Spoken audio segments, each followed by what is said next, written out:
Pagiku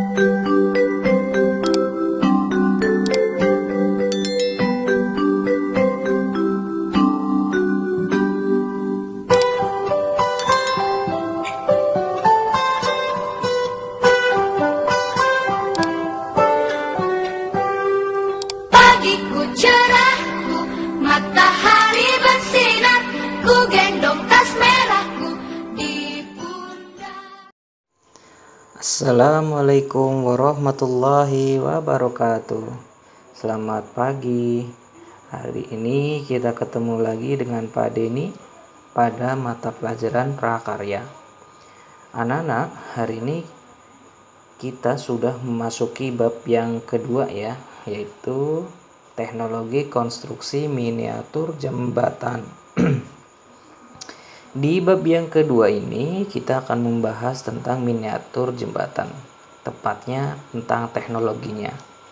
Untuk mengawali kegiatan pada pagi hari ini, alangkah baiknya kita berdoa. Semoga kita selalu dalam lindungan Allah Subhanahu wa Ta'ala dan apa yang kita pelajari ini bermanfaat. Amin ya Rabbal Alamin. Berdoa dipersilahkan. Berdoa selesai, anak-anak, kita akan memasuki submateri yang pertama, yaitu pengertian teknologi konstruksi. Teknologi konstruksi merupakan teknologi yang digunakan untuk membangun sarana dan prasarana. Teknologi ini membantu meringankan pekerjaan manusia dalam membangun sarana dan prasarana. Lalu hasilnya apa aja di teknologi ini? Ada berbentuk rumah seperti pada bab semester 1 kemarin ya, miniatur rumah. Ada jembatan, ada jalan, ada rel dan lain sebagainya. Jadi hasilnya yang bisa dimanfaatkan secara umum ya, terutama dalam segi konstruksi. Masuk slide berikutnya, konstruksi jembatan. Nah, ini yang akan kita pelajari pada pagi hari ini. Lebih terkhususkan tentang konstruksi jembatan. Jembatan merupakan sebuah sarana dengan struktur tertentu yang dibangun untuk menghubungkan dua atau lebih rentang hambatan fisik seperti sungai, jurang, teluk, lembah, dan jalan sehingga dapat melintas dengan lancar dan aman. Jadi jembatan tentu anak-anak udah paham ya, dan sering melewati atau menggunakan manfaat dari jembatan itu sendiri. Nah, jembatan yang akan kita bahas itu nanti bentuknya bermacam-macam, dari segi bentuk secara fisik dan dari zaman ke zamannya anak-anak.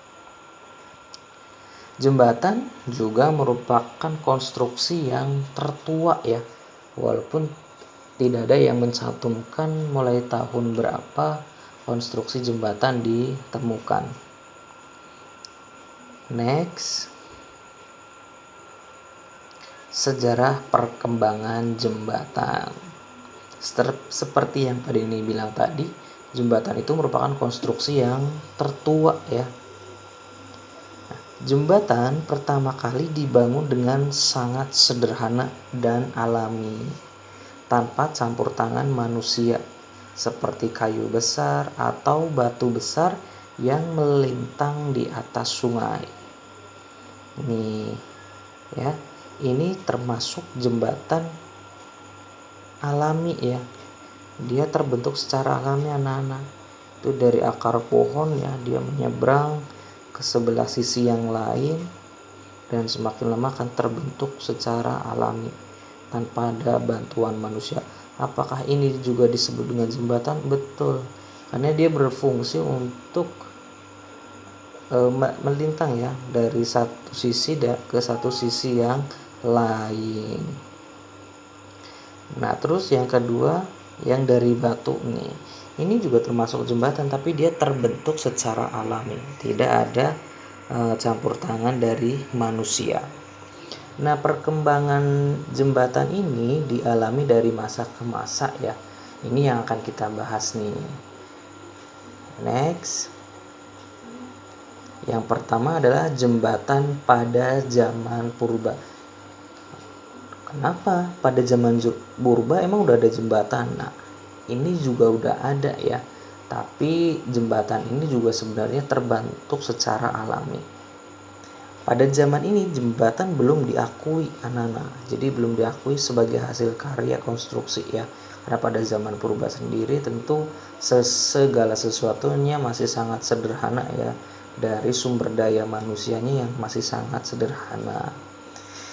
Pada zaman ini manusia purba menggunakan batang kayu yang tumbang anak-anak untuk menyeberang. Jadi mereka nggak sengaja untuk membuatnya gitu. Jadi ada pohon tumbang yang melintang di atas sungai, mereka manfaatkan itu untuk menyeberang. Nah, itu secara tidak mereka sadari itu merupakan jembatan yang mereka manfaatkan.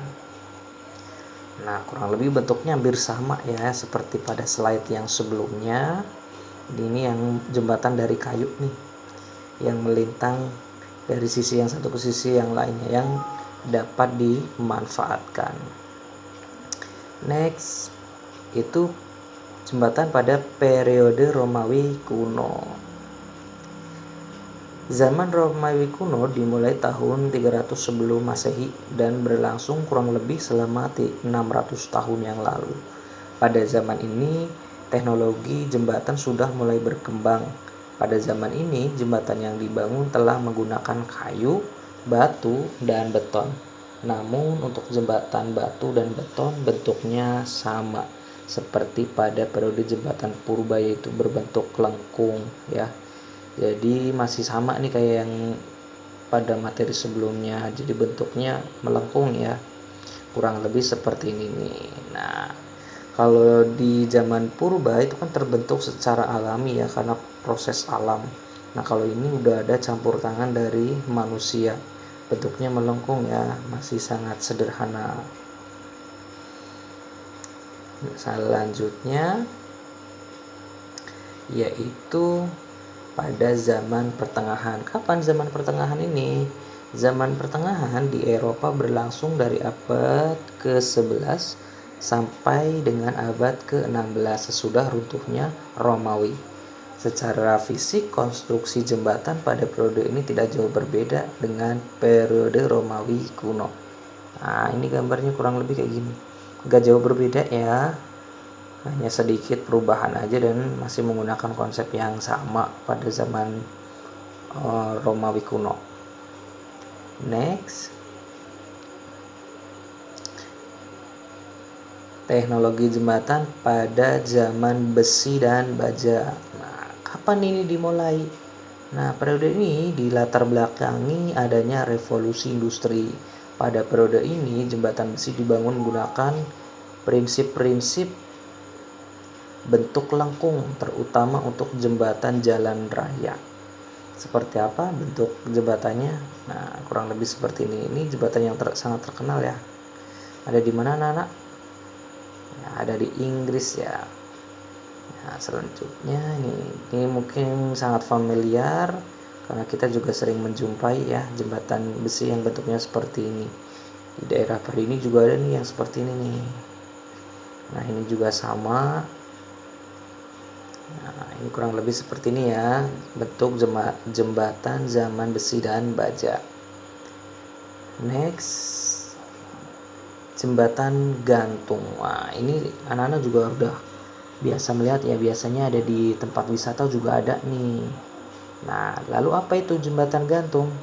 Periode ini dimulai pada abad ke-18, tahun 1825 dibangun jembatan gantung Menai Strait ya di Inggris. Konstruksi jembatan menggunakan menara batu sebagai pilarnya. Di tahun 1851 mengalami kemajuan dengan dibangunnya jembatan gantung Niagara di Amerika Serikat. Nah, ini seperti ini nih gambarnya nih. Nah, ini juga yang di Inggris ya. Jadi jembatan gantung itu ada dua pilar di sisi ujung-ujungnya ya, untuk mengaitkan dari si pengait jembatan gantung tersebut. Nah, ini juga ada yang Nah, ini jembatan gantung yang lain. Ini bentuk jembatan gantungnya seperti ini. Next, jembatan kabel strait ya. Nah, ini kalau salah benerin aja nih cara bacanya. Jadi jembatan kabel anak-anak. Di Eropa, jembatan kabel ini berkembang dengan baik selama 3 dekade. Jembatan ini memiliki keunggulan yang lebih baik dibandingkan dengan jembatan gantung. Hanya untuk jembatan ini lebih stabil ya. Ini juga ada di Indonesia nih. Di Bandung itu juga ada tuh. Nah, kurang lebih seperti ini nih jembatannya nih. Nah, ini dianggap jembatan ini lebih kokoh ya. Lebih tahan gempa juga, lebih tahan dengan guncangan gempa. Makanya jembatan seperti ini sekarang lebih berkembang nih, terutama di daerah-daerah yang rawan gempa. Selanjutnya jembatan beton. Nah, kalau jembatan beton Pak Denny yakin kalian udah gak asing lagi ya. Apalagi di daerah kita itu banyak sekali tuh jembatan-jembatan beton itu. Seperti untuk jembatan penyeberangan orang itu JPO ya. Nah, ini jembatan beton mulai terkenal sejak tahun 1865 dengan bentang terpanjang yang pernah mencapai 78 km. Konstruksi jembatan ini menggunakan gelagar beton bertulang. Jembatan Lengkung Sydney merupakan jembatan beton lengkung terpanjang yang pernah dibuat. Seperti apa jembatan beton? Nah, ini anak-anak, bentuknya kurang lebih seperti ini. Ini proses pembuatannya. Nah, selanjutnya masuk ke tugas ya. Tugas pada pagi hari ini ada 5. Yang pertama, apa yang dimaksud dengan jembatan? Yang kedua, tuliskan 5 jenis jembatan berdasarkan bahan bangunannya. Yang ketiga, jelaskan konstruksi jembatan periode Romawi kuno.